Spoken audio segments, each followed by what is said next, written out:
I just want to know from you guys, my initial reaction at least was I was surprised by the timing of Jay Woodcroft getting fired from the Edmonton Oilers, given that they had just won the night before after losing in the what was it? The Oil Shark Bowl, which was an amazing. Right. Yeah, there you go.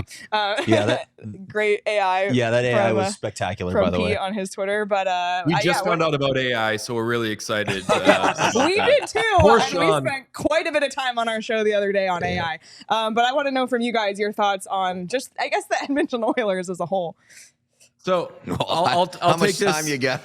I'll take this because, as you could see over there, you could see the jersey and possibly the custom-made bespoke toy of Daniel Plainview from There Will Be Blood in an Oilers uniform. I'm an Oil man. I love me some Edmonton Oilers, and they were probably a little overrated going into the season, and that everybody said that they would win the Stanley Cup. I assumed they would stumble out of the gate a little bit. I didn't think they would be this bad. You give the injury excuse because Ekholm hasn't really been himself, and at points McDavid hasn't been himself. Maybe he even rushed back from injury. But the style which they play, which is we get 2 scoring chances and score on both of them. You get 1 scoring chance. Doesn't work when you're not converting your scoring chances and every single chance the other way is going in. The team wasn't defending well. The team wasn't getting good goaltending, both of which kind of are hallmarks of the Oilers anyway, but it was just so exacerbated to begin the season. I don't think the Oilers wanted to fire Jay Woodcroft. I think they knew that he was a good coach, which since he entered the NHL as a head coach, he has the 5th best record. So I don't think they wanted to get rid of him.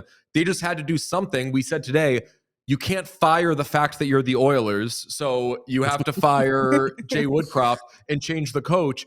And you go from somebody who is proven and doing well and had even playoff success with the Oilers to now an unproven commodity, while you still have to be working around the clock to improve this roster via trade. We had Elliot Friedman on today. Not surprisingly, he noted each and every team is aware of Edmonton's desperation. So any move they try to make, they're going to get an absolute ludicrous offer, and they just have to weigh whether or not it's worth it to lose a trade that badly if it can improve their goaltending. But they have to improve this team now, don't they? Leon Draisaitl is up for an extension in 2024, I believe, and McDavid in 2025. Are these guys coming back? Do they want to sign on for another tenure with this utter disaster of a franchise, right? Don't they have to go all in and do whatever the hell it takes to keep these guys around and try and win right now?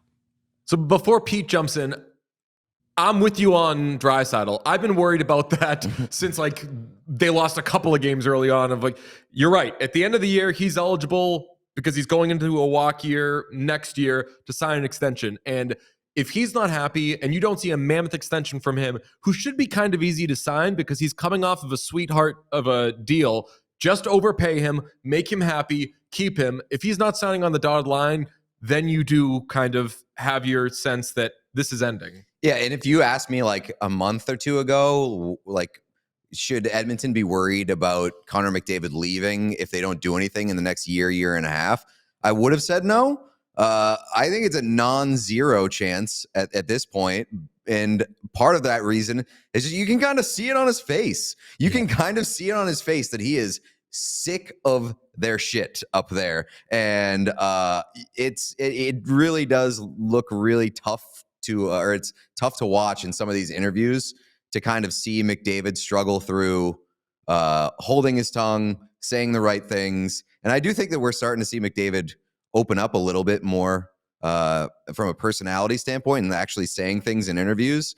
And so I think if it gets worse, you could start to see the seeds being planted of McDavid being like, all right, you got 1 more year and then I'm out of here. He's also got, speaking of the interviews, he's getting, and I believe this is his 8th year in Edmonton, which would be 2 U.S. presidential terms. He's gotten some of that president before, president after thing, where his just face and his whole life looks very weathered, and he is too young. Now, I'm not saying he's old, he looks like shit or anything, but he's too young for to be getting that effect on him, and I think he for sure has that. Yeah. Of it's been 8 years, but it's been a hard 8 years. Yes, right. Yeah, no doubt.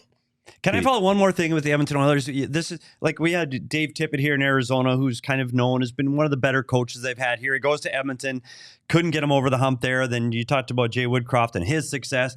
At some point, you've got to look past the head coach. And is this Kenny Holland's last kick at the can?